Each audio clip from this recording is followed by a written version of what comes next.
মত নির্বিশেষে যারা এসেছি আজকের এই আলোচনায় খুশি হয়ে বলছি আলহামদুলিল্লাহ। কথা বন্ধ করে আল্লাহ পাক জানিয়েছেন তাহা মা আনজালনা আলাইকাল কুরআনা লিতাশকা। হে নবী, এই কোরআন আমি দিয়েছি আপনাকে লিতাশকার জন্য না। আপনি অপমান হবেন, অপদস্থ হবেন, মায়ের খাবেন, না খেয়ে থাকবেন, বন্যার পানিতে ডুবে মরবেন, এই জন্য কোরআন দেই। কোরআনে কারিম দিয়েছে এগুলো সব ওভারকাম করার জন্য। এ কোরআন আমাদের কাছে থাকার পরও আজ আমরা ওভারকাম করতে পারছি না, তার একটাই মাত্র কারণ, জেলা আমির যে হাদিসটি বলছিলেন আমরা ওইটার বাস্তব ব্যাখ্যার দিকে যাব। উনি সময় পাননি, এই জন্য বলতে পারেননি। আল্লাহ পাক নবীজিকে এখানে ডাক দিয়েছেন তহা বলে। কি বলে? কোরআনে আমরা জানি বিশ্ব নবীকে বিশেষভাবে আল্লাহ 7টা নাম ধরে ডাক দিয়েছেন, তার ভেতরে তহা একটা।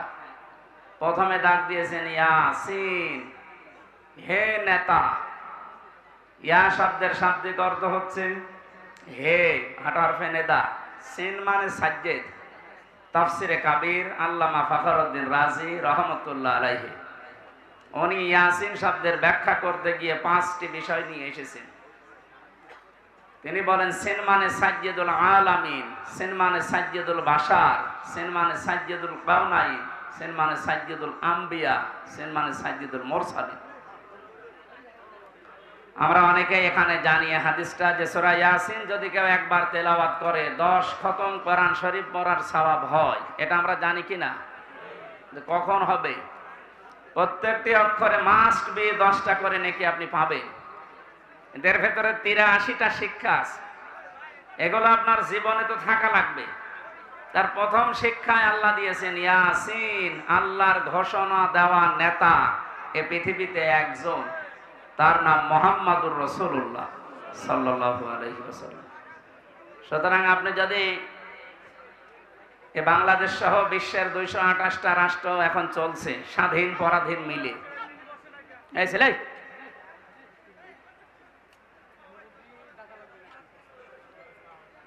আপনি তো শুনতে তো পাচ্ছেন না, দেখতে পারলেও দেখেন কত মানুষ রোদে দাঁড়িয়ে আছে, তাও তো শুনছে। আর আপনি আরামে আছেন, তারপরও ডিস্টার্ব করেন। কথা বলবেন না ভাই, ইশারায় কাজ করেন। আর ভলান্টিয়ার কই, কারা কি করে? বললাম যে কথা বলবেন না, ইশারায় কাজ করেন। আপনাকে নেতা মানা লাগবে। ইয়াতানাজ্জালুল আমরু বাইনাহুন্না। প্রত্যেকটি জগতে আল্লাহর গ্রহে নক্ষত্র যেখানে আছে সৃষ্টি, ওখানে আল্লাহর বিধিবিধান আল্লাহ নাজিল করছেন তাদের মতো করে। যেহেতু পৃথিবীতে আমরা মানুষ বাস করি, এই জন্য আমাদের জন্য আল্লাহর বিধান যেটা আছে তার ভেতরে ইয়াসিন এই 6666টি আয়াতের ভেতরে আছে না নেই? সিদ্ধান্ত নিয়ে বাড়ি যাবেন, আল্লাহর নবী বাদ দিয়ে কাউকে আমরা নেতা আদর্শ মানি না। এটা কিন্তু নামাজের মতো ফরজ। অনেকে আজকে রাজনীতি মনে করে, দুনিয়ার হিসাব মনে করে চলে যায়। না, এটা দুনিয়ার বিষয় না, এটা আখিরাতের সাথে সম্পর্কিত। এখানে বাস না করে কেউ যদি মঙ্গল গ্রহে বাস করে, সেখানেও মুহাম্মাদুর রাসূলুল্লাহকে আদর্শ নেতা মানা লাগবে। যেহেতু আল্লাহর ঘোষণা দেওয়া নেতা তিনি। নাকি আমির হামজা ঘোষণা দিয়েছে? কে দিয়েছে? 2 নম্বরে পেয়েছিলাম সাজ্জেদুল বাশার। বাশার মানে মানুষ। কেউ যদি বলে যে আমি মানুষ, আমি জানোয়ার না, তার জন্য মুহাম্মাদুর রাসূলুল্লাহকে আদর্শ মানা লাগবে। এই কথা বুঝতেছেন? সুতরাং এই দুনিয়াতে কেউ যদি বিশ্ব নবী মুহাম্মাদুর রাসূলুল্লাহকে আদর্শ না মানে, নেতা না মানে, সে আর মানুষ নেই। এটা তো আমি বানালাম নাকি? কত আলেম বসে আছে দেখতে পাচ্ছেন। বাকিগুলো একটা একটা করে ব্যাখ্যা আপনারা পড়ে নেবেন ইবনে কাসিরে, তাফসিরে কাবিরের ভেতর থেকে। আমি শুধু ইঙ্গিত দিলাম কেন, আল্লাহর ঘোষণা দেওয়া নেতা যিনি, তাকে বাদ দিয়া যাকে আপনি অনুসরণ করছেন, অনুকরণ করছেন, আপনি যে বিপদে পড়তে যাচ্ছেন সেটা কোরআন দিয়ে আপনাকে শোনায়। কিয়ামতে আল্লাহ যখন বিচারের প্রথম ধাপে ডাকবে আপনাকে, তখন একা একা ডাকবে। অকুল্লুহুম আতিহি ইয়াউমাল কিয়ামাতি ফারদা। আল্লাহ পাক বলেন কিয়ামতে প্রতিটি মানুষকে আমার সামনে দাঁড় করাবো স্রেফ একা একা, কেউ থাকবেন আপনার সাথে। বিচারের দ্বিতীয় ধাপে আল্লাহ এবার আর মানুষকে একা ডাকবেন না। ইয়াউমা নাদউ কুল্লা উনাসিন বিইমামিহিম। সূরা বানী ইসরাঈলের ৭২ নম্বর আয়াতের প্রথম অংশে আছে, আল্লাহ পাক বলেন কিয়ামতে বিচারের দ্বিতীয় ধাপে আমার সামনে মানুষ হাজির হবে তার নেতার সাথে। কার সাথে? বলেন বলেন। এটা যদি শুধু স্রেফ দুনিয়ার বিষয় হতো আমি বলতাম না। প্রথমে আপনার নেতা থাকবে, এরপরে পেছনে থাকবেন আপনি। ও মাগুরাবাসী, আপনি আমার পাশের জেলার মানুষ, এই জন্য আপনাকে বেশি ভালোবাসি। আপনি যেন জাহান্নামে না যান, কিয়ামতের কঠিন ময়দানে যেন ধরা খেয়ে না যান, এই জন্যই তো ব্যাখ্যা। আপনি তাফসীরুল কোরআন মাহফিল লিখে দিয়েছেন। একটু নিজের মনকে জিজ্ঞাসা করেন, কিয়ামতে যেহেতু আপনার নেতার সাথে আল্লাহ ডাক দিবেন, প্রথমে নেতা এরপরে কর্মী। মাগুরাবাসী নিরপেক্ষভাবে দৃষ্টি দিয়ে বলেন তো কি মনে হচ্ছে আপনার? আপনি যাকে আদর্শ মানেন, যাকে নেতা মেনে চলেন, যাকে আপনি রায় দিয়ে ভোট দিয়ে চেয়ারে বসান, এই লোকটা আপনার সামনে থাকবে, আপনি থাকবেন পেছনে। ওর যা চরিত্র আপনি তো জানেন। কথা বলেন না কেন? ও যে কোরআন বিরোধী মানুষ আপনি কিন্তু জানেন। ও যে আল্লাহকে বিশ্বাস করে না, শুধু মুখে মুখে, ভেতরে আল্লাহর বিশ্বাস ওর নেই, এইটাও আপনি জানেন। আপনার চাইতে আল্লাহ পাক ওর সম্পর্কে একটু কম জানে। আরো জোরে বলেন। যদি বেশি জানে, আপনি তো শুধু উপরেরটা জানেন, আল্লাহ ভেতরেরটাও জানে। ওকে যদি আপনার সামনে দেখে, আপনার বিবেকে কি বলে আমি জানি না, তবে আমার বিবেক বলছে আপনাকে আল্লাহ কিন্তু ধরবে। কারণ ওকে দেখে আল্লাহর আগে রাগ হয়ে যাবে, আপনার পর্যন্ত যাওয়া লাগবে না। এই তাহলে ভাই কি বলছে? মেহেরপুরের লোক না এভাবে বলে, কি বলছে? এই মানুষগুলো দেখেন নিজেই বলছে হ্যাঁ ঠিক, তার মানে আমি ধরা খাবো।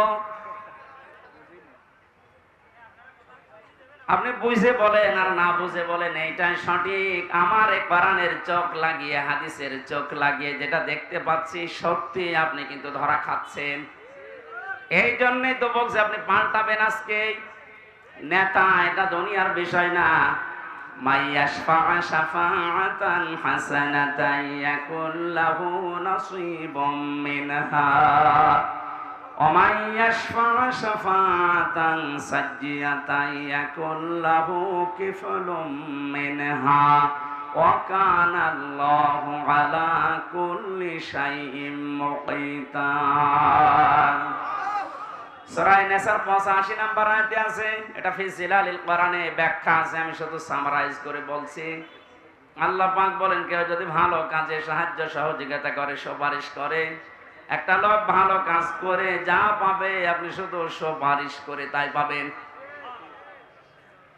এর ব্যাখ্যায় মুফাসসির লিখেছেন কিয়ামতে বহু মানুষ উঠবে, তার আমলনামায় লেখা থাকবে জিনার গুনাহ। লোকটা বলবে মাবুদ আমি বৈধ স্ত্রী নিয়ে সংসার করেছিলাম, আমি জেনা করিনি, তোমারে ফেরেশতারা মনে হয় ভুল করিস। আল্লাহ পাক বলেন বান্দা আমি জানি তুমি জেনা করনি, কিন্তু তুমি আমার মানুষকে সাপোর্ট দিয়েছিলে, ভোট দিয়েছিলে, রায় দিয়েছিলে, সমর্থন জানিয়েছিলে। যে লোকটা ক্ষমতার চেয়ারে বসে জেনা জারি করেছিল, নাইট ক্লাব চালু করেছিল। কয়েকদিন আগে একটা জরিপ পেয়েছিলাম, শুধুমাত্র ঢাকা সিটিতে 250টা নাইট ক্লাব চলছে। এখানে যে সব জায়গায় শুধু আল্লাহর জিকির হয়, কি হয় আপনি টের পাচ্ছেন না? এগুলো যারা করেছিল আপনি তো রায় দিয়েছিলেন, তাদেরকে সাপোর্ট দিয়েছিলেন। এই লোকটা ক্ষমতা পেয়ে, আপনার ভোট পেয়ে, রায় পেয়ে, চেয়ার পেয়ে এই যে নাইট ক্লাব গুলো চালু করে আল্লাহর জিকিরের পরিবর্তে নাফরমানি চালু করেছে। হাজার লক্ষ লক্ষ সেনা সংগঠিত হয়েছিল, শুধু একা পাবে না, আপনার এই রায়ের কারণে আপনার আমল নামায় ফ্লাক্সি লোড হয়ে যাবে।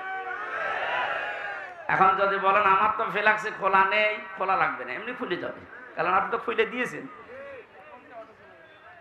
অনেক মানুষ এমন আছে তারা বলবে রব্বুল আলামিন আমি তো হজ করিনি, আমার নামের আগে হজের সওয়াব লেখা কোন কারণে? আল্লাহ পাক বলেন বান্দা আমি জানি তুমি হজের সামর্থ্য ছিল না, হজ করতে পারোনি। এমন মানুষকে রায় দিয়েছিলে যে লোকটা চেয়ার পাওয়ার পরেই হজের সিন্ডিকেট ভেঙে দিয়েছে। এই যে আফামা খালিদ, ডক্টর আফামা খালিদ হোসেন ক্ষমতা পাওয়ার পরেই চেয়ারে বসতে দেরি, পরের দিন ঘোষণা দিয়েছে হজের মতো এরকম একটা ফরজ বিধান নিয়ে যারা ব্যবসা করছে, সিন্ডিকেট করে আছে, আমি সব ব্যাংকে চোরমার করে দেব। এইরকম মানুষগুলোকে যদি 151 জন আমরা পাঠাতে পারি, হজ সহ যত আল্লাহর বিধানের সাথে দেশে আজ তামাশা করা হচ্ছে সবগুলো আমরা ভেঙে দিতে পারবো। তাহলে এই ভালো কাজে যদি আপনি সাহায্য করেন, সহযোগিতা করেন, সমর্থন জানান, ভোট দেন, রায় দেন, সুপারিশ করেন, কিয়ামতে আপনি হজ না করেও হজের সওয়াব নিয়ে হাজির হয়ে উঠতে পারবেন। কথা বলেন ঠিক কিনা? এই জন্য বারবার আমি স্মরণ করাচ্ছি, যাকে আপনি সামনে নিয়ে স্লোগান দিচ্ছেন এ লোকটার চরিত্র কিন্তু আপনি জানেন। এমন মানুষকে সামনে যে ব্যবস্থা আসছে সাপোর্ট করা যাবে না, সুপারিশ করা যাবে না, রায় দেওয়া যাবে না, ভোট দেওয়াও যাবে না। যে লোকটাকে দেখলে আল্লাহর রাগ হয়ে যায়। এখানে একটা ছোট্ট কথা বলছি, সূরা ফুরকান 19 নম্বর পারা 4 নম্বর পৃষ্ঠার 15 নম্বর লাইনে আছে, বাড়িতে যে মিলাবেন। কোন মুসলমান ঈমান যাদের আছে, কোন মুমিন 3টা গোনা দুনিয়ায় করতে পারে না হুঁশ থাকতে। এই ভালো করে মিলাবেন, আমি গতানুগতিক কথা বলি না। কোন মুমিন পৃথিবীতে জীবিত থাকতে হুঁশ থাকা অবস্থায় 3টা গোনা করতে পারে না। এ ঘোষণা দিচ্ছে কে? নাকি আমি বানালাম? এবার আল্লাহর ঘোষণা শোনেন, ওয়াল্লাযীনা লা ইয়াদউনা মা'আল্লাহি ইলাহান আখারা ওয়া লা ইয়াকতুলুনান নাফসাল্লাতী হারামাল্লাহু ইল্লা বিল হক ওয়া লা ইয়াজনুন। আল্লাহ পাক বলেন 1 নম্বরে তারা আল্লাহ বাদে অন্য কাউকে ডাকতে পারে না। এই ছেলে, মাথা খারাপ আপনার? তার কেটে দেন তো সব। এখান থেকে বুঝবে না, বাইরে যে বলবো হুজুর রাজনীতি করিস। এটা কি রাজনীতি করছি? আল্লাহ বাদে অন্য কাউকে যারা ডাকছে কোন মুমিন এ ডাক দিতে পারে না। আজ কয়েকদিন ধরে একটা ভিডিও চোখে পড়ছে, জালেমরা তো বিদায় নিয়েছে আমরা দেখতে পাচ্ছি, তো বাংলাদেশে এখন নব্য অনেকেই মুনাফিকের আচরণ আরম্ভ করেছে। আল্লাহর ঘোষণা ছিল কি, কোন মুমিন পৃথিবীতে 3টা গোনা করতে পারে না, করলে সে আর মুমিন থাকে না। 1 নম্বরে আল্লাহর সাথে অন্য কাউকে আপনি ডাকতে পারবেন না। ভিডিওতে দেখলাম একজন এদেশে অনেক বড় দায়িত্বে আছে, আমি নাম নিলাম না, উনি গৌতম বুদ্ধের প্রশংসা করছে।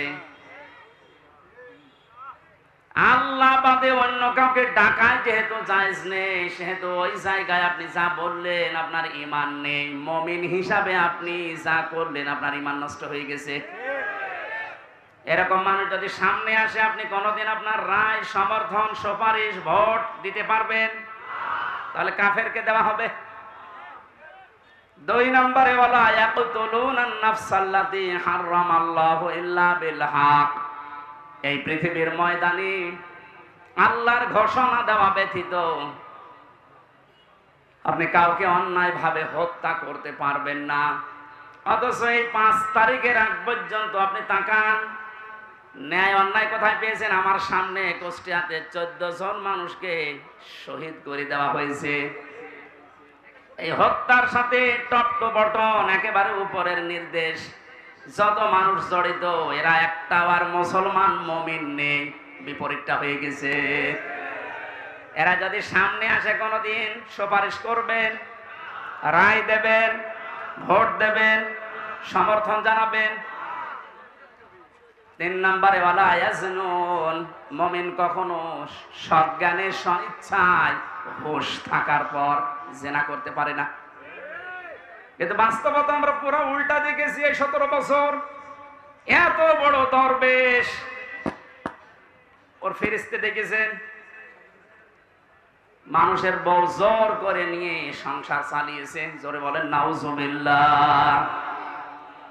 কোরআনে কারীমের সূরা ফুরকানের আয়াত অনুযায়ী এই 3টা গুনাহ কোনো মুমিন করতে পারে না। সুতরাং যারা করছেন আপনারা মুমিন নেই। আর দেশে 96% মুসলমান কোনোদিন আপনাদেরকে সাপোর্টও করতে পারে না। আমি আশা করছি আপনি কথা মেনে নেবেন, কারণ এটা আমার নিজের কথা না, আল্লাহর বক্তব্য। আমি শুধু অ্যাডভার্টাইজ করলাম। কথা বলেন না কেন? মানবেন কিনা আপনার বিবেককে জিজ্ঞাসা করেন। নবীকে যে আল্লাহ 7টা নামে ডাক দিলেন, তার প্রথম নাম যেহেতু ইয়াসিন ছিল, ইয়াসিনের 2 নাম্বার অর্থ হচ্ছে সাইয়্যিদুল বাশার।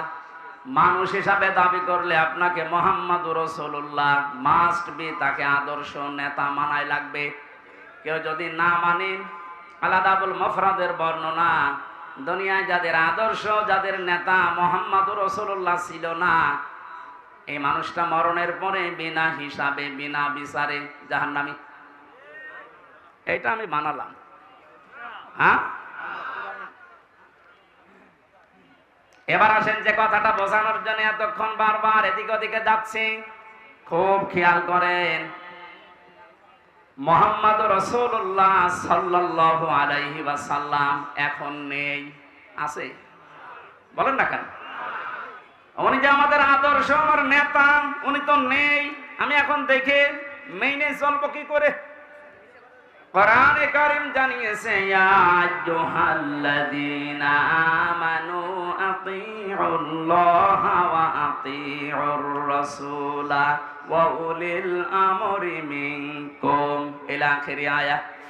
সূরা নিসা 5 নম্বর পারার 6 নম্বর পৃষ্ঠা 9 নম্বর লাইনের 59 নম্বর আয়াতে আছে। এটা ফি জিলালিল কোরআনে পাবেন।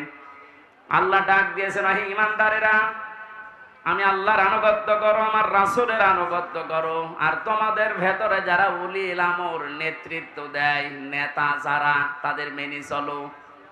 এই আদেশ মানা নফল না ফরজ? আরো জোরে বলেন। নামাজ যেভাবে ফরজ মনে করে পড়েন, এই আয়াতটাও মেনে নেওয়া লাগবে ঠিক ওইভাবে ফরজ মনে করে। কিন্তু শিক্ষার বিষয় এখানে যে আতিউ, এটা ফেল, এটা ভার্ব, এটা ক্রিয়া। এই শব্দটা আল্লাহ নিজের নামে আর রাসূলের নামে দিয়েছেন, কিন্তু উলিল আমরের আগে আল্লাহ শব্দটা দেননি। আমি যে কয়টা তাফসীর আয়াতের সাথে মিলিয়েছি, সব মুফাসসির একমত, আল্লাহ রাসূলকে মেনে চলা লাগবে, কোনো প্রশ্ন করা যাবে না। আল্লাহ রাসূলের পরে কিয়ামত পর্যন্ত যারা দুনিয়ায় আসবে, যারা নেতা হবে, নেতৃত্ব দেবে, এদেরকে যদি আপনি মেনে চলতে চান, মাস্ট বি আপনাকে দেখা লাগবে এই লোকটা আল্লাহ রাসূলকে মেনে চলে কিনা। একটা যদি আজ আমরা মেনে নিতে পারতাম, অনেকে যারা 41 সাল টার্গেট দিয়েছেন, 31 সাল টার্গেট দিয়েছেন, এত লাগবে না। আমার যতটুকু বিশ্বাস, এই 5 তারিখের পর থেকে আজকের এই 6 তারিখ, মাত্র এই 32 দিন, এই 32 দিনে যেভাবে পাল্টেছি আমরা, আপনি আর কিছুদিন সময় দেন, 16 থেকে এখন প্রায় 36% মানুষ এদেশে চাচ্ছে যে ইসলাম রাষ্ট্রীয়ভাবে কায়েম হোক। আমি আগস্টের 5 তারিখের আগ পর্যন্ত একটা জরিপ দেখেছিলাম বিবিসির। বাংলাদেশে 100 জনের 16 জন মানুষ চাইতো যে দেশে ইসলাম কায়েম হোক। কিন্তু আগস্টের 5 থেকে সেপ্টেম্বরের আজকে 7 তারিখ, মাত্র 32 দিনে, গতকালকের রিপোর্টও দেখেছি, এদেশে এখন 36 জন মানুষ চাচ্ছে দেশে ইসলাম কায়েম হোক। একটু যেতে দেন সময়টা। 51 যখন হয়ে যাবে, দেশের মানুষ যে ইসলামে দেশে কায়েম হোক, কোন মহারথী আর বাধা দিয়ে পার পাবে না। আর আমরা ওইটা দেখতে চাই। কথা বলেন না কেন? জালেমরা তো বুঝেছিল, পালিয়েছে। মুনাফিক অনেকে আছে, অনেকে বুঝে ফেলছে, এজন্য খালি তোড় জোড় করছে, না আর সময় দেওয়া যাবে না, সময় দেওয়া যাবে না। মানে এরকম পরিবেশ তৈরি করেছে কি আপনার বাবা নাকি? যারা তৈরি করে দিয়েছে বৈষম্য বিরোধী ছাত্র আন্দোলনের এই নেতা কর্মী যারা, এরা যা বলবে তাই হবে। আপনি কোথাকার কে? কি করেছেন আপনি 17 বছর? আপনি এখন বড় বড় ইস্যু তৈরি করে নিয়ে আসতেছেন। যারা এভাবে স্বাধীন মুক্ত ভাবে জীবনে চলাফেরা করার পরিবেশ তৈরি করে দিয়ে গেল, তারা যা বলবে আমরা তাই মেনে নেব। বেশি বাড়বেন না। জালেমরা বেশি বাড়ার কারণে এই পরিণতি হয়েছে। মুনাফিকরাও যদি বেশি বাড়ে, মুনাফিকদের অবস্থা আরো শোচনীয় হবে। আমি সবচেয়ে বেশি আশ্চর্য হয়েছি গত বর্ষদিন, এই 17 বছরের ভেতরেও কোন বড় জালেম হোক আর ছোট জালেম হোক, কেউ সাহস পায়নি যে কোরআনে কারিমের কথা মসজিদে বলতে দেব না, এরকম সাহস কেউ দেখায়নি। কথা বললেন না কেন? আমি পাইনি। কিন্তু গত 2 দিনে অনেক জায়গায় দেখছি, জালেম তো নেই দেশে, মুনাফিক আছে। এই মুনাফিকেরা এখন সুর তুলছে, মসজিদে কিসের কোরআনের কথা মসজিদে বলা যাবে না। আল্লাহর ঘোষণা শোনেন এবার, আমান আযলামু মিম্মান মানাআ মাসাজিদাল্লাহি আইয়ুযকারা ফিহা ইসমুহু ওয়া সাআ ফি খারাবিহা। সূরা বাকারা 114 নম্বর আয়াতের প্রথম অংশে আছে, ও মাগুরাবাসী, এটা রেকর্ড হচ্ছে, কালকে সারা দেশে ছড়াবে। আমার সামনে এখন এই 10,000 20,000 মানুষ না, আমার সামনে এখন 18 কোটি মানুষ আছে। সবাইকে উদ্দেশ্য করে বলছে, যারা একথা ছড়িয়েছেন যে মসজিদে কিসের কোরআনের কথা, আল্লাহর ভাষা দেখেছেন? আল্লাহ বলেন, বড় জালেম আমার দৃষ্টিতে ওইটা যে আমার ঘর মসজিদে আমার নামের আলোচনা, আমার জিকির, আমার কোরআনের কথা বলতে দেয় না। সুতরাং ভুল করছেন আপনি। আপনি কিন্তু জালেমের খাতায় পড়বেন, আর জালেম হলে সে আল্লাহর টার্গেট। জালেমেরা টার্গেট কার? বলেন বলেন বলেন। আল্লাহ যদি কাউকে টার্গেট নেয়, কি হয়েছে দেখেছেন? কালামানিকের বিসি উড়ে গেছে। কথা বলছে না? আমি অপমান দেখেছি পৃথিবীতে বিভিন্ন মানুষের, কালামানিকের মতো অপমান আমি দুনিয়ায় দেখিনি। একটা টক শো থেকে যারা ডাবিং করে ওর কথা দিয়েছে, যা তাই বলে আমার বিসিতে মারবে, কি হারিয়েছে। যারা মুনাফিক আছেন আপনারা থামবেন। যারা আল্লাহ বাদে অন্য কাউকে ডাকার কথা বলে, ওর তো ঈমান নেই, ও তো মুনাফিক। মুনাফিকও না, কাফের। এই কথা বলেন না কেন? কারণ মুমিন কোনদিন আল্লাহ বাদে অন্য কাউকে ডাকতে হ্যাঁ, অন্য ধর্মের যারা আছে তাদের দেবতাকে ডাকবে, কোনো অসুবিধা নেই, ডাকুক, আরো ব্যবস্থা করে দেওয়া লাগবে। কিন্তু আপনি মুসলিম নাম নিয়ে আল্লাহর পাশাপাশি অন্য কাউকে ডাকবেন, আপনার ঈমান থাকবে না, আপনি বেঈমান হয়ে গেছেন। আজ কিছু মানুষ এই যে 96% মুসলমান বাদ দিয়ে বাকি থাকে, আর দেশে অন্য ধর্মের কয় ভাগ? 4 ভাগ। বলেন বলেন। এই 4 ভাগ মানুষকে নিজেদের পক্ষে রাখার জন্য, আন্তর্জাতিক ভাবে বিভিন্ন মহলকে এটা দেখানোর জন্য ঈমান পর্যন্ত অনেকে বিক্রি করে দিচ্ছে। আমি নিচে নামলাম না, আপনি বোঝার যদি বুঝে নেন। এখানে যে কথাটা আমি ইঙ্গিত দিতে চাচ্ছি, মুহাম্মদ রাসূলুল্লাহ বাদ দিয়ে অন্য কাউকে যে মানুষগুলো আদর্শ মেনে আছেন, আপনি ভুল পথে আছেন। কিয়ামতে আপনি যে ধরা খাবেন, আপনি নিজেই স্বীকার করলেন। সুতরাং এখনই আপনি ফিরে আসবেন। ফিরে আসবেন কিনা বলেন তো? ফিরে আসবেন। আমি চাই আপনি যেন কিয়ামতে বিপদে না পড়েন। আমরা সবাই আল্লাহর বানানো জান্নাতে যেতে চাই ইনশাআল্লাহ। আমরা কোরআনে কারিমের একটা মাত্র আয়াত পড়েছি, সূরা তাওবা 119 নম্বর আয়াত। এর ভেতরে যে কথাগুলো আছে, এই কথাগুলো আমি তাফসীর আকারে বলার চেষ্টা চালাবো। আমা তাওফীকি ইল্লা বিল্লাহ। জেলা আমির সাহেব হাদিস পড়েছিলেন, পড়াটা উনি সময় পানিয়ে যদি ব্যাখ্যা করতে পারেন, এটা বাস্তবের সাথে আমাদের আজ মিলানো লাগবে। আন আবি হুরায়রা রাদিয়াল্লাহু তাআলা আনহু قال قال النبي সাল্লাল্লাহু আলাইহি ওয়াসাল্লাম, বিশ্বনবী বলেন, হযরত আবু হুরায়রা থেকে এটা বর্ণিত, মান কোরআন কোরআনা, যে ব্যক্তি আল্লাহর কোরআন পড়ে, ফাস্তাযহারাহু, এবং কোরআনকে যারা ইজহার করার চেষ্টা করে। ইজহার মানে আমি যতগুলো অভিধানে এজহার শব্দটা মিলিয়েছি, এজহার শব্দের শাব্দিক অর্থ প্রকাশ করা, স্পষ্ট করা, দাঁড় করানো, কায়েম করা। আধুনিক ভাবে এখন যারা হাদিস ব্যাখ্যা করছে, যারা লিখছে এজহার মানে বিজয় করা। কোরআন যারা এদেশে আমরা পড়ছি, আমরা যদি এই মানুষগুলোই কোরআনকে বিজয়ী করার জন্য চেষ্টা চালাই, ফাহাল্লা হালালাহু ওয়া হারামা হারামাহু, এর ভেতরে বর্ণিত হালালকে হালাল জেনে মেনে নেওয়া, হারামকে হারাম জানার পরে ছেড়ে দেওয়া, আদখালাহুল্লাহুল জান্নাহ, নবীজি বলেন আল্লাহ তাকে জান্নাতে দিয়ে দিয়েছে। মাগুরা বাসে আমরা এখনো মরলাম না, অথচ আদখালা মাঝির শিখা দিলেন কেন? আমরা তো মরবো, কবরে যাব, এরপরে তো জান্নাত। নবীজি একই জানিয়েছেন, আদখালাহুল্লাহুল জান্নাহ, আল্লাহ তাকে জান্নাতে দিয়ে দিয়েছে। তার মানে কি? মুহাদ্দিসিন ইকরাম ব্যাখ্যা করতে গিয়ে হাদিসে লিখেছেন, সত্যি যদি কেউ কোরআন 4টা শর্ত মেনে পড়তে পারে, শুদ্ধ করে পড়ে, ওটা বোঝে, নিজে ওর উপরে আমল করে, আর ওটা মানুষের কাছে পৌঁছিয়ে দেওয়ার নিয়তে চেষ্টা করে, তাহলে কোরআন পড়ার অর্থ পেলাম কয়টা? শর্ত। কোরআন পড়ার শর্ত কয়টা? শুদ্ধ করে পড়া, নিজে বোঝা, ওটা নিজের ব্যক্তিগত জীবনে আমল করা, কাজে পরিণত করা। 4 নম্বরে ওই কথাটা মানুষের কাছে পৌঁছিয়ে দেওয়ার জন্য চেষ্টা করা।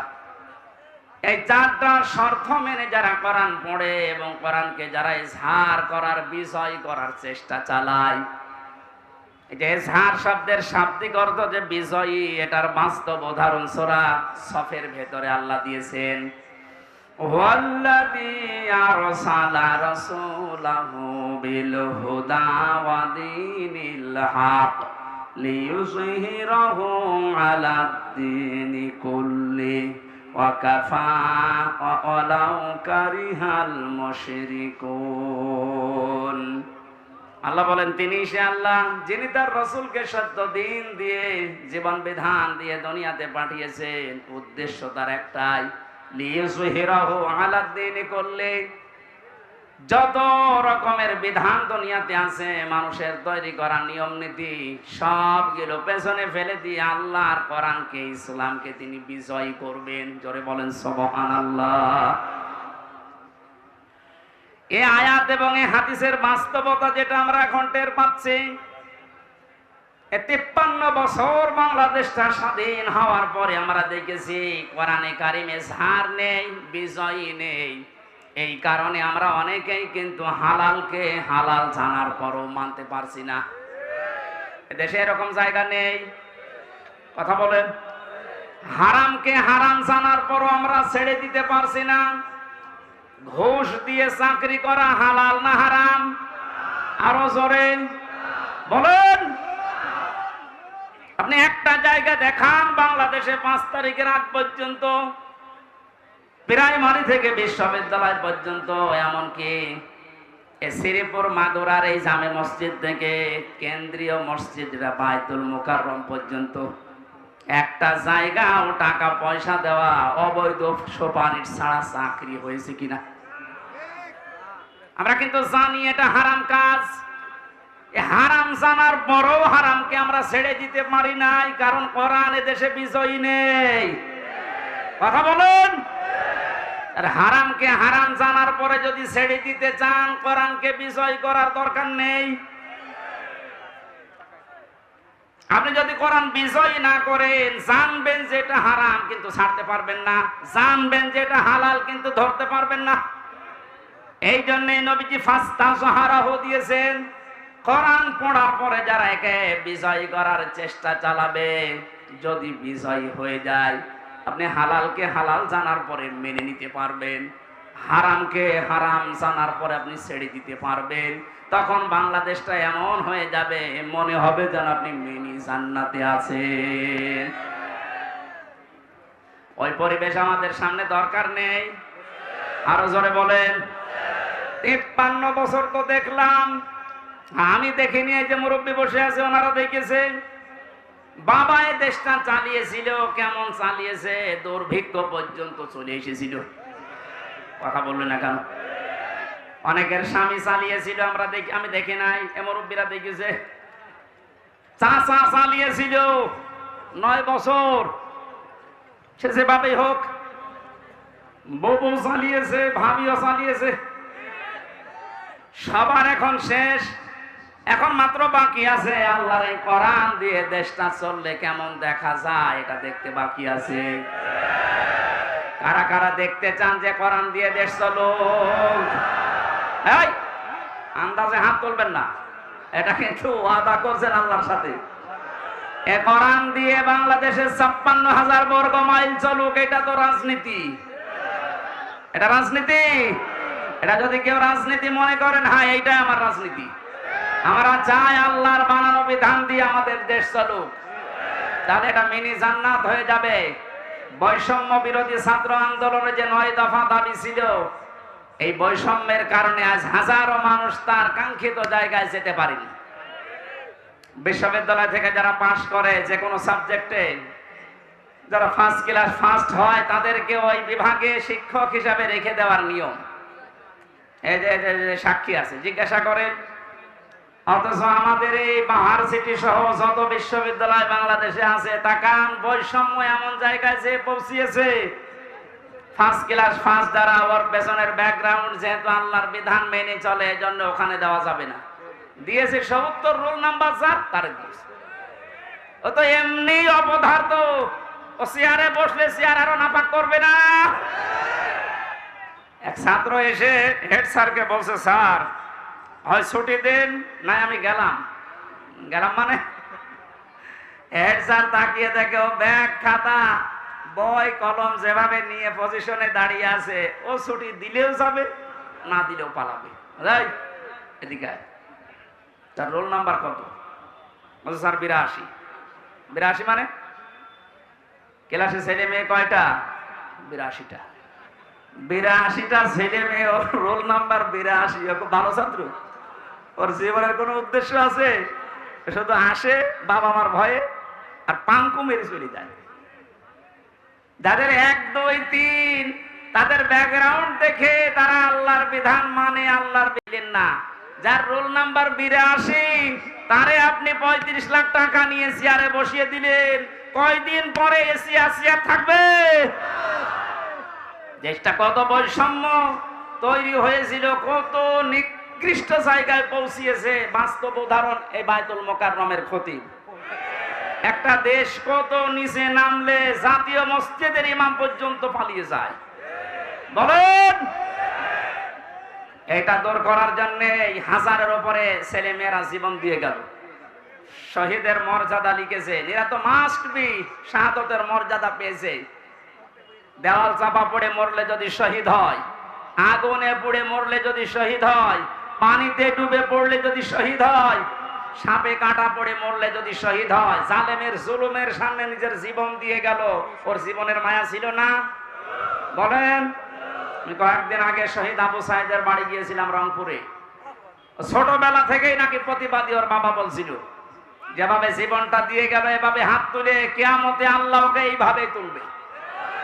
কারণ শহীদদের কোনো লাশ ধোয়ানো হয় না, যেভাবে মরে ওইভাবেই কবরে দেওয়া হয়। কথা বলেন না কেন? কিয়ামতের দিন এই বুকে 4টা গুলি নিয়ে উঠবে, আল্লাহ জিজ্ঞাসা করবে, আবু সাইদ তোমার বুকে এতগুলো গুলি কেন?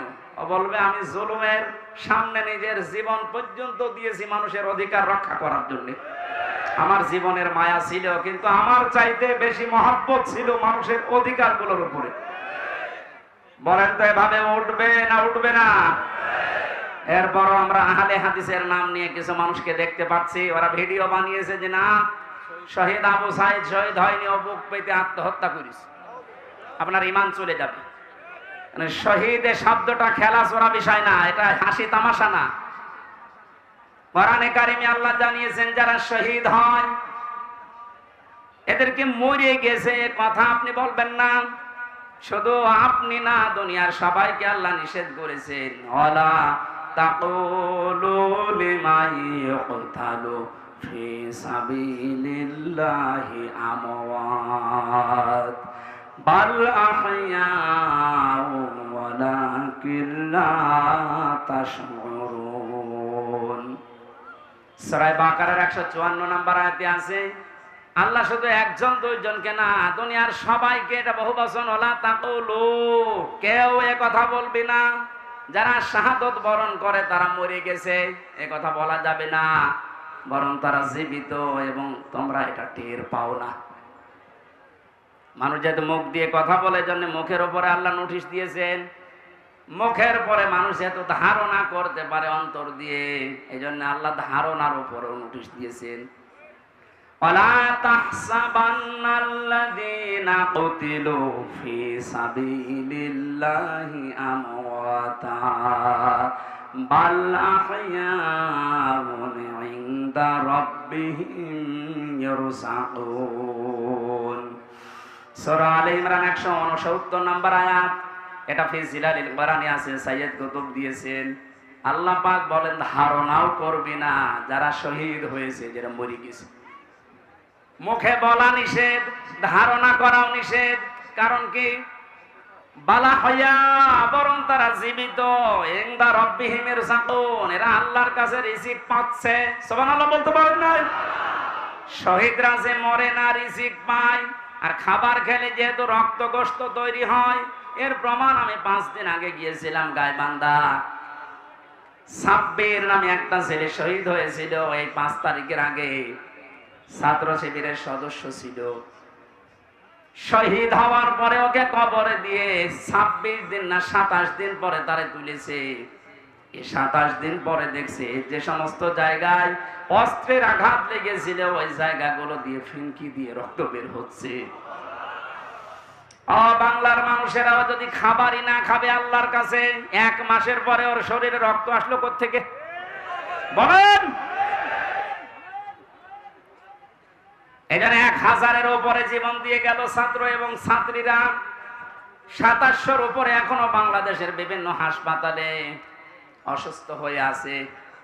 রাষ্ট্রের যারা দায়িত্ব পেয়েছেন এই সহজ অবস্থায়, যাদের এই সমস্ত আত্মত্যাগের কারণে এরকম মুক্ত পরিবেশে আমরা ফিরে আসতে পারলাম, আমরা আহ্বান জানাবো এই অসুস্থ, এই আহত মানুষদের প্রত্যেকের চিকিৎসার ব্যবস্থা রাষ্ট্র করবে।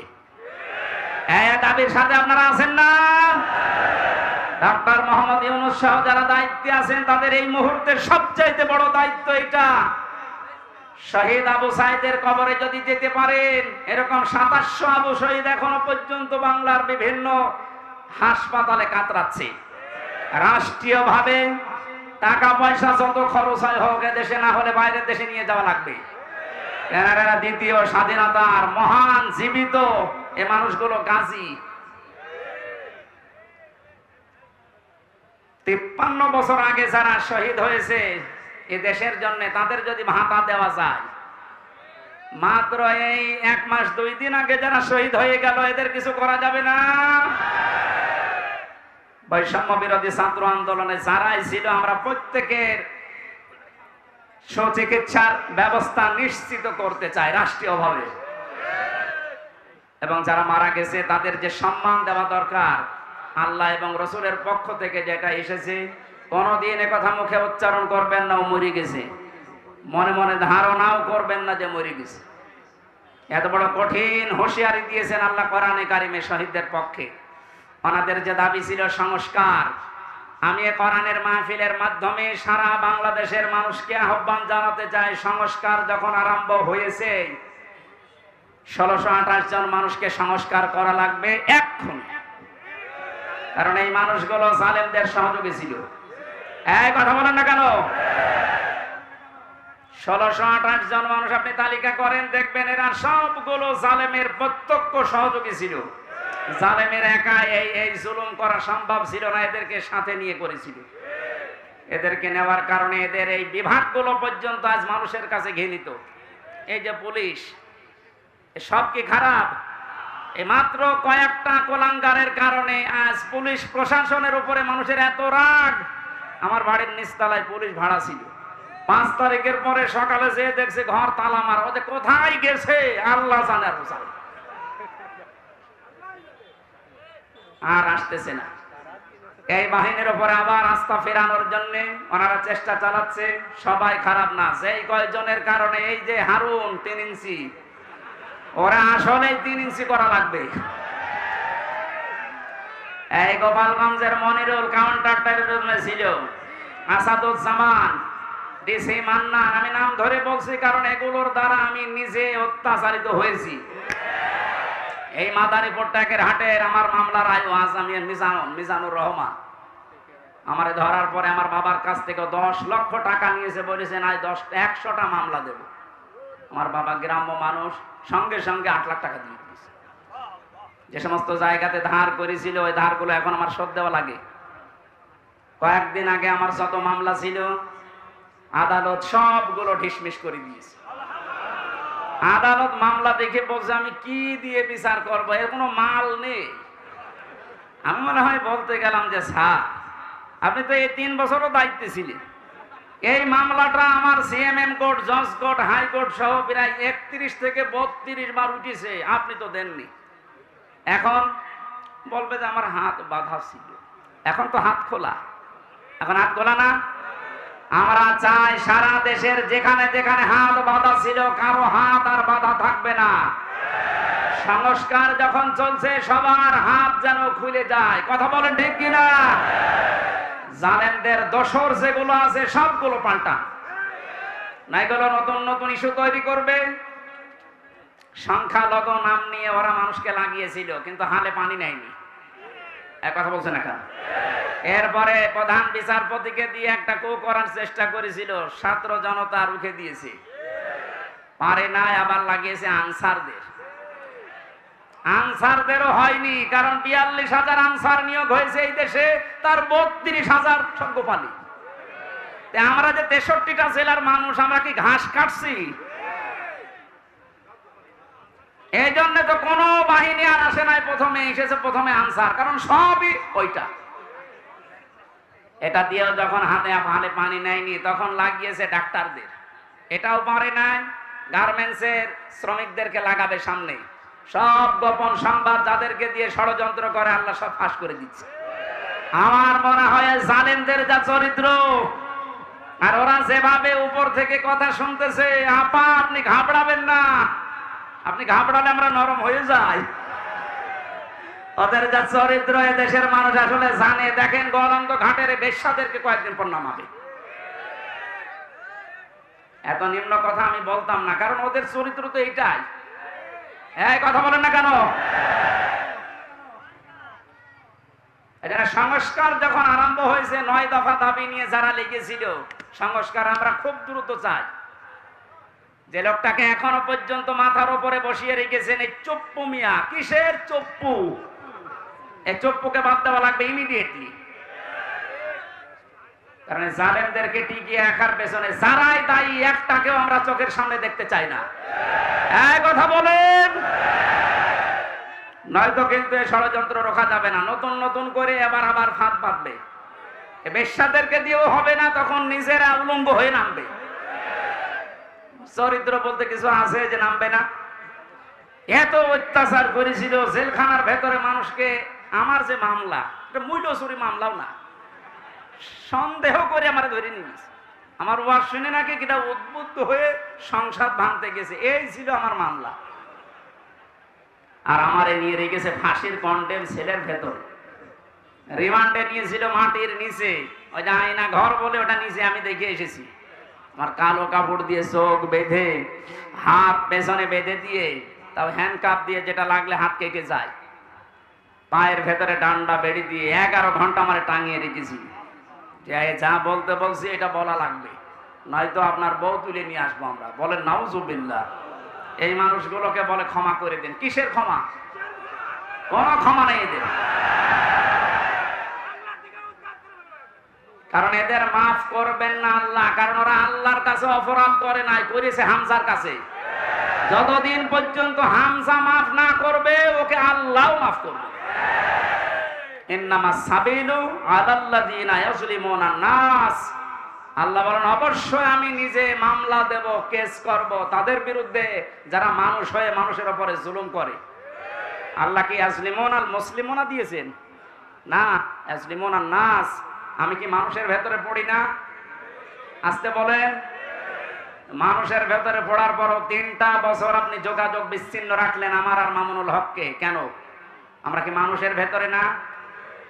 এই অত্যাচার জুলুমের সাথে টপ টু বটন যারা জড়িত, আমি জানতাম খবর নিয়ে মাঝে মাঝে বলতে স্বরাষ্ট্রমন্ত্রী এ কথা জানিয়েছে, এই জন্য আপনাদের যোগাযোগ বিচ্ছিন্ন। আমরা মাফ করব না, যে মাফ করে করুক, আমার কোনো মাফ নেই। কারণ এদের কারণে আমার ছোট মেয়েটা এখনো পর্যন্ত আমার চেনে না। বাড়িতে গেলেও মনে করে এরকম হুজুর বহু আসে, এও এক হুজুর। এই 3 বছরে তো আমার বন্ধু বান্ধব আমার যারা আছে, এই যে আমার বন্ধু, এরা বহু এই 3 বছরে গিয়েছে দেখা করার জন্য। আমার ছোট মেয়ে মনে করে ওই রকমই এক তালেব আসতেছে। আমি যে ওর বাবা, আমার চেনেই না। কত দুঃখ আমার ভেতরে, বলেন তো আপনি কোন কারণে এটা করলেন? বলে আমার কি অপরাধ যে আমার পালানো লাগলো? কি অপরাধ? এদিকে আসেন, আপনাকে আমি আয়না ঘরে ব্যারিস্টার আরমানের মতো 8 বছর না 8 দিন শুধু রেখে দেব। যদি আপনার কষ্ট না হয় আপনাকে আবার আমরা ফেরত নিয়ে আসবো। আসেন। আপনি ধারণা করেন যে কি করেছি, কি করেন নাকি? আপনার করার আর কিছু বাকি আছে? বাংলাদেশের 18 কোটি মানুষ যদি আপনাদেরকে মাফ করে দেয়, ব্যারিস্টার আরমানের বউ জীবনও মাফ করবে না। আমান আজমির নাম শোনেননি? এটা একটা ব্রিগেডিয়ার জেনারেল, সেনাপ্রধান হওয়ার সব যোগ্যতা তার ভেতরে ছিল, আর তাকে 8-9 বছর মাটির নিচে কবরের ছেলে রেখে দিয়েছে। আপনি কি মানুষ? আর এরপরও বলে আমার কি অপরাধ? কি অপরাধ যদি দেখতে চান আসে, আপনাকে আমরা হাতে কলমে দেখাচ্ছি। জালেম যারা, এই জালেমদের সংস্কার এই মুহূর্তে আমরা আহ্বান জানাচ্ছি, যারা দায়িত্বে আছেন, কোনো দেরি করা যাবে না। খুব তাড়াতাড়ি ছাত্র জনতার এইটাই আসল উদ্দেশ্য ছিল যে আমরা সংস্কার চাই। এখন আবার নতুন করে অনেক জালেম মুনাফিক যারা, এরা আবার এই বৈষম্য আরম্ভ করেছে। এই সংস্কারকে যারা রুখে দিতে চাচ্ছে, যে সমস্ত জায়গায় সংস্কার হওয়ার দরকার 5 তারিখের পর থেকে অনেক জায়গায় আরম্ভ হয়েছিল, এই মুনাফিকরা আবার ওই জায়গাগুলো চালু করেছে। এমন এমন জায়গায় টোল নেওয়া আরম্ভ করছে, কিয়ামত পর্যন্ত মনে হয় টোল নিয়েই যাবে। অথচ ওই ব্রিজের টোল নেওয়া আরো 80 বছর আগে বন্ধ করার দরকার ছিল। কথা বলে না কেন? এরকম সব জায়গায় আমরা এখন দেখতে পাচ্ছি আবার এই জালেম তো আর নেই, মুনাফিকরা আবার এই মাথা ছাড়া দিয়ে উঠতেছে। এখানেও সংস্কার করা দরকার। কারো বাবার জন্য দেশটা আমরা এভাবে মুক্ত করি না, যার জন্য করেছি, যার রহমতে দয়ায় তার বিধান দিয়ে আমরা এই দেশটা চালাতে চাই ইনশাআল্লাহ। আমরা যেন গজবে না পড়ি, বিপদে না পড়ি, মুসিবতে না পড়ি, বিশ্ব যেন আমাদের দিকে ভালো নজরে তাকায়, সেই কথাগুলো আজকের তেলাওয়াতকৃত আয়াত সূরা তাওবার 119 নম্বর আয়াতে আছে। আপনাদের কষ্ট হচ্ছে? জবান খুলে এবার কোরআন থেকে শোনার জন্য পড়েন। আউযু বিল্লাহি মিনাশ শাইতানির রাজিম। বিসমিল্লাহির রহমানির রহিম।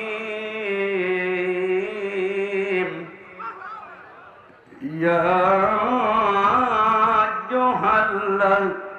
আইয়ুহাল্লাযীনা আমানুত্তাকুল্লাহা ওয়া কুনু মা'আস সাদিকিন। সাদাকাল্লাহুল আযীম।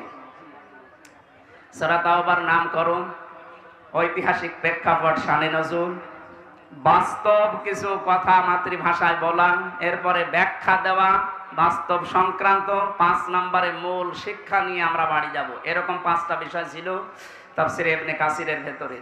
আমরা সবগুলো করতে গেলে আযান দিয়ে দেবে, এজন্য তাড়াতাড়ি করছি। নামকরণের ভেতরে তাওবা শব্দটা আছে, এই জন্য সূরার নাম তাওবা। 2 নম্বরে আমরা মাতৃভাষায় অর্থ করছি, হে ঈমানদারেরা আল্লাহকে ভয় করো, সত্যবাদী যারা তাদের সাথে থাকো। এ নির্দেশ কার? আয়াতের ভেতর আমরা 3টা বিষয় পেয়েছি। আমার ভাইরা, আল্লাহ রাব্বুল আলামিন জানিয়েছেন, ইয়া আইয়ুহাল্লাযীনা আমানু। মুফাসসির বলেন, আল্লাহ যখন শুধু ঈমানদারকে ডাক দেন তখন তার কুদরতি হাত এভাবে উঁচা করে আদরের সাথে ডাকে, হে আমার ঈমানদারেরা। কারণ ঈমানদার ছাড়া পৃথিবীতে যত বেঈমান আছে এরা সৃষ্টি জগতের ভেতরে সবচাইতে বড় আল্লাহর কাছে নিকৃষ্ট। জোরে বলেন নাউজুবিল্লাহ। জীবনে কিছুই যদি আপনি না পান, জুলুম, অত্যাচার, নির্যাতনের স্টিম রোলার সহ্য করেছেন, তারপরও ঈমান ছাড়েননি, আপনি কিন্তু আল্লাহর কাছে উলাইকা হুম খায়রুল বারিয়া, সৃষ্টি জগতের আপনি শ্রেষ্ঠ একটা সৃষ্টি। জোরে বলেন সুবহানাল্লাহ। সিস্টেম অপর পৃষ্ঠায় আছে, কোন মানুষ যদি ঈমান না আনে, যত বড় জায়গায় থাক, আল্লাহর দৃষ্টিতে উলাইকা হুম শাররুল বারিয়া, এরা আল্লাহর কাছে সবচাইতে বড় নিকৃষ্ট সৃষ্টি। জোরে বলেন নাউজুবিল্লাহ। আমরা যেহেতু ঈমান আনতে পেরেছি, বড় সম্পদ আমাদের কাছে আছে। এবার আয়াতের পরবর্তী 2টা বিষয় মেনে নিতে পারলে যত রকমের বিপদ আপদ বাধা বিপত্তির সামনে আসার কথা সবগুলো আল্লাহ নিজের পক্ষ থেকে দূর করে দেবেন। কোরআনে কারিমে আয়াতের ব্যাখ্যায় পেয়েছি আমি, ওয়াজাহিদু ফিল্লাহি হাক্কা জিহাদি হুয়া জিতাবাকুম ওয়া মা জাআলা আলাইকুম ফিদ-দীনি মিন হারাজ, ইলা আখির আয়াত। সূরা হজের 78 নম্বর আয়াতের মাঝের অংশে আছে, আল্লাহ পাক বলেন, যেভাবে চেষ্টা করা দরকার, সাধনা করা দরকার, জিহাদ করা দরকার, আমি আল্লাহর জন্য ওইভাবেই চালাও। তোমাদেরকে আমি আল্লাহ নির্বাচিত করেছি। ও মাগুরাবাসী, এই যে এজেতেবা মানে নির্বাচিত করা, মনোনীত করা। নির্বাচিত করেন কে? আরো জোরে বলেন। তাহলে নির্বাচিত করা লাগে যার মাধ্যমে, তার নাম নির্বাচন। নির্বাচন করেই মানুষ নির্বাচিত হয়। অথচ 17 বছরের ভেতরে নির্বাচন কি আমরা দেখেই নাই। যারা নির্বাচিত হয়েছে নির্বাচন ছাড়া, এরা সব বৈধ না অবৈধ? কথা বোঝেন? নির্বাচনের মাধ্যমে নির্বাচিত হওয়া লাগে।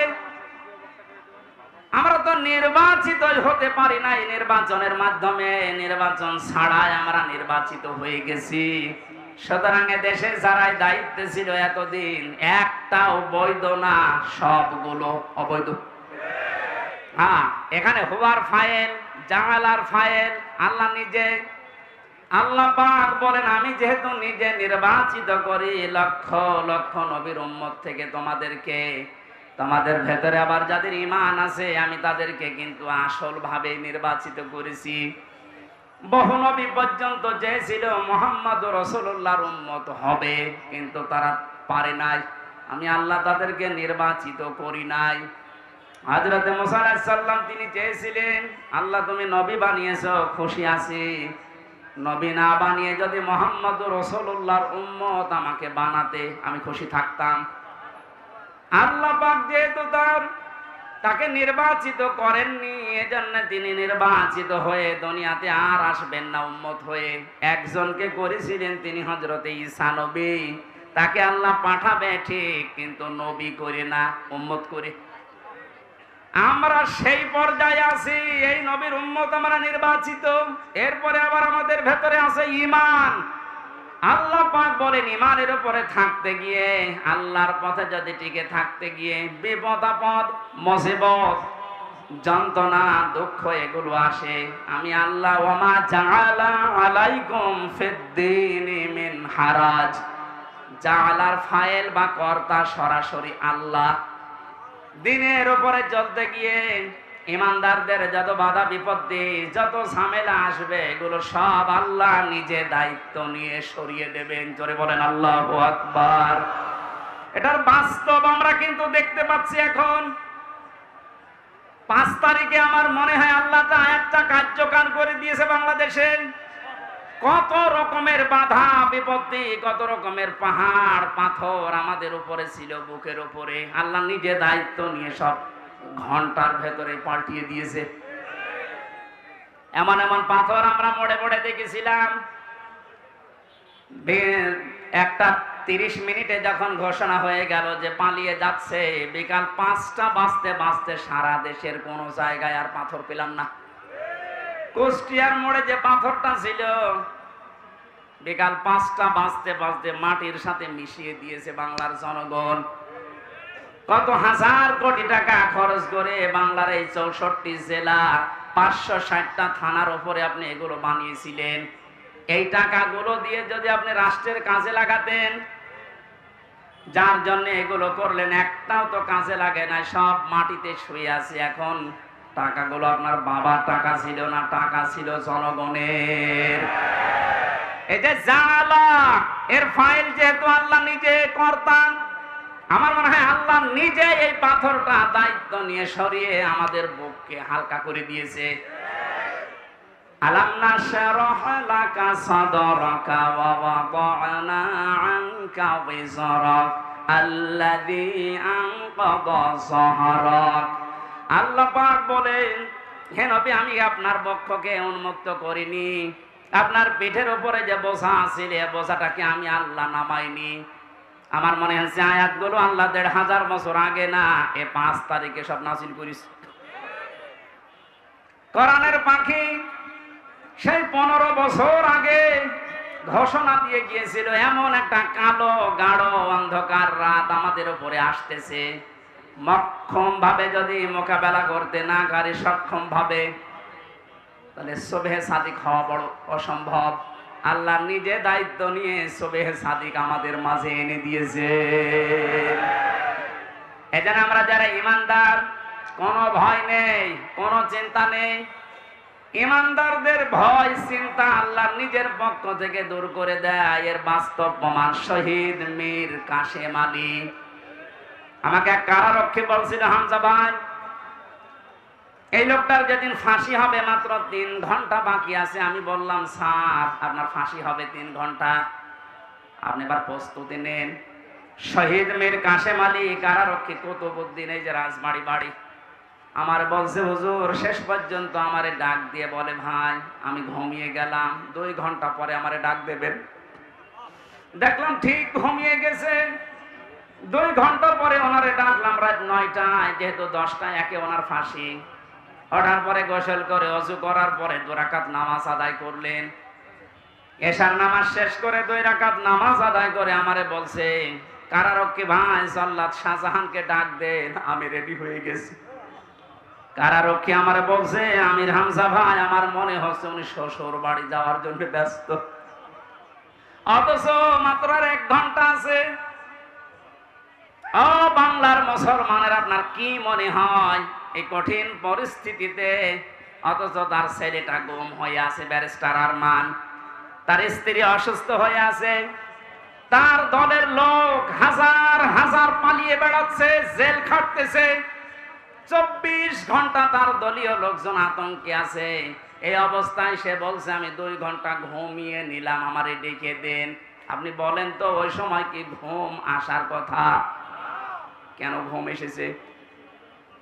কারারক্ষী বলছিল, ভাই, ওনার ঘুম আসলো কি করে, আমার এখনো মাথায় ধরে না। আমি বললাম, আমার ধরেছে।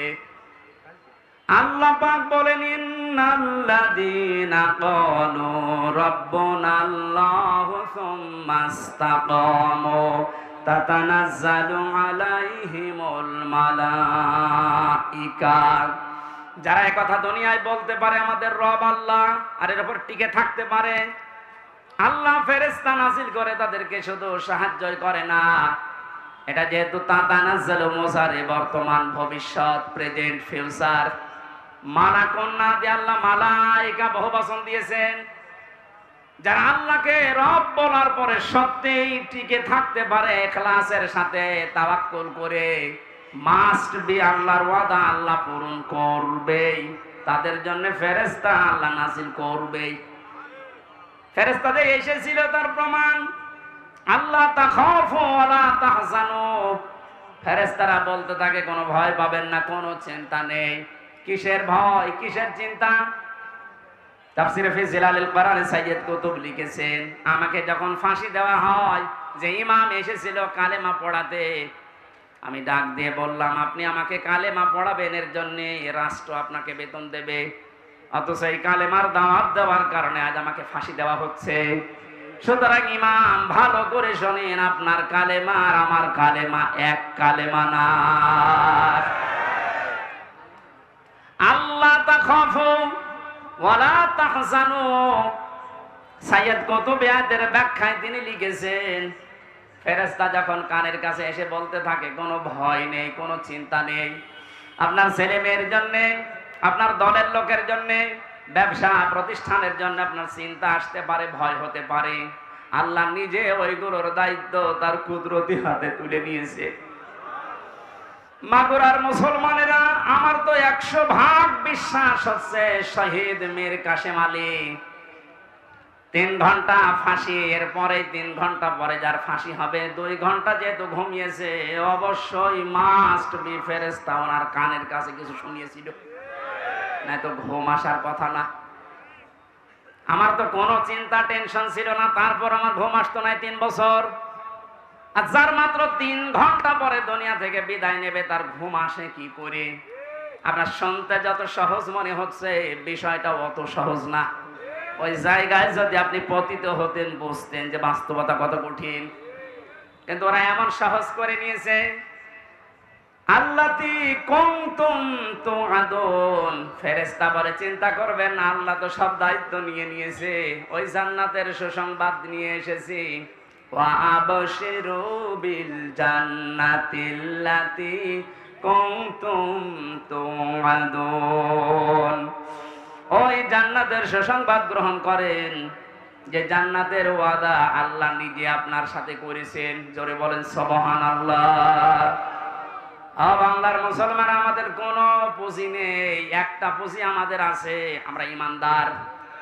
আরো জোরে বলেন, এটা দুনিয়ার সবচাইতে বড় পুঁজি আমাদের। ইমানদারকে আল্লাহ বেশি ভালোবাসেন, এই জন্য ডাক দিয়েছেন ইত্তাকুল্লাহ, আমি আল্লাহকে ভয় করো। মুফাসসির যারা এখানে আছে, যারা আলেম আছে, কোন মানুষ যদি আমরা আল্লাহকে ভয় এ শব্দটা বাস্তবে দেখাতে পারি, দুনিয়ায় 9টা আর আখেরাতে 27টা উপকার আল্লাহ নিজে করবেন বলে কোরআনে ঘোষণা দিয়েছেন। এতগুলো ব্যাখ্যা করতে গেলে অনেক সময় লাগবে, এজন্য আমি এক কথায় বলছি, তাকওয়া মানে আল্লাহর ভয়, ঠিক আছে, কিন্তু যে যেখানে যেই কাজ করবে, উলাইকা হুমুল মুত্তাকুন, উপরে বর্ণিত এখানে 10টা গুণ দেওয়া আছে। কেউ যদি 10টা গুণ অর্জন করতে পারে, তারাই ইমানের দাবিতে সত্যবাদী, তারাই মুত্তাকি, তাদের সঙ্গে তোমাদের থাকা লাগবে। এ নির্দেশ কার? আরো জোরে বলেন কার? এখন এই 10টা নির্দেশ আল্লাহ যেটা দিয়েছেন সূরা বাকারা 177 নম্বর আয়াত, তাফসীরে ইবনে কাসির, মারিফুল কোরআন। আমি বলে দিলাম, বাড়িতে যে একটু নামিয়ে দেখেন আপনি সত্যবাদীদের সাথে থাকতে চান কিনা। আল্লাহ রাব্বুল আলামিন আমাদেরকে আয়াতের যে 10টা গুণ দিয়েছেন, যেহেতু আজান হচ্ছে আর রাতের মাহফিল দূরে, ওই শাহ আব্দুল কাদের মোল্লা, শহীদ আব্দুল কাদের মোল্লা সাহেবের কবরের পাশে আমার মাহফিল আজকে রাতে। আজকের মতো শেষ করে আগামীতে কয়েকটা অনুষ্ঠানে শ্রীপুর, মাগুরা, নাঙ্গলবাদ নেওয়া আছে, ওখানে রাতের বেলা কথা বলবো ইনশাআল্লাহ। আল্লাহুম্মা আমিন। লা ইলাহা ইল্লা আনতা সুবহানাক ইন্নী কুনতু মিনাজ জালিমিন। লা ইলাহা ইল্লা আনতা সুবহানাক ইন্নী কুনতু মিনাজ জালিমিন। রব্বুল আলামিন প্রচন্ড রোদের ভেতরে, গরমে চাতক পাখির মতো কোরআনের কথাগুলো বোঝার চেষ্টা করছিল। এরা কোরআন শুনতে এই মাগুরা শ্রীপুরের মানুষগুলো এত পাগল, এদেরকে তুমি কোরআনের জ্বলন্ত হেদায়েত দিয়ে দাও। হযরতে ওসমানের মতো, হযরতে ওমরের মতো বানিয়ে দাও। এ মাহফিলের আয়োজন করতে গিয়ে বাংলাদেশ জামাতে ইসলামী মাগুরা জেলা শাখা, শ্রীপুর উপজেলা শাখার উদ্যোগে বিশাল আয়োজনে যারা আনসান দিল, এই যুবক মানুষদেরকে যে মা পেটে নিয়েছে, মায়ের পেট তুমি খাদিজার মতো বানিয়ে দাও। সম্মানিত মা বোনেরা, বিভিন্ন বাড়িতে গাছতলায় তারা বসে আছে আল্লাহ, আলাদা ভাবে তাদের দায়িত্ব কর্তব্য বলতে সময় পেলাম না, তুমি তাদেরকে ফাতেমাতুজ জাহরার মতো জীবন দিয়ে দাও। রব্বুল আলামিন, যত মানুষ এই কোরআন প্রচারের জন্য টাকা দিয়েছে, এদের টাকাগুলো ওসমানের সাথে মঞ্জুর করো। মুরব্বী যারা এসেছে আল্লাহ, আবু বকরের মতো বানিয়ে দাও। তোমার বান্দা কসির উদ্দিনের মাধ্যমে মাহফিলে আমি এসেছি আল্লাহ, কসিরকে মেহেরবানি করে কবুল করো। তার সন্তানাদি, স্ত্রী, মা বাবা দুনিয়া থেকে যারা বিদায় নিয়েছে তাদের মাফ করে দাও। যারা বেঁচে আছে হায়াতে তাজ্জেবা সিয়াতে কুল্লিয়া দান করো। মাহফিলের প্রধান অতিথি আমাদের অভিভাবক, বাংলাদেশ জামাতে ইসলামের মাগুরা জেলার শ্রদ্ধাভাজন আমির অধ্যাপক এমবি বাকের সাহেবকে কবুল করো। সভাপতি সাহেবকে কবুল করো। যত মানুষ মনের ভেতরে কামনা বাসা নিয়ে বসে আছে, আমাদের চাই আশাগুলো পূর্ণ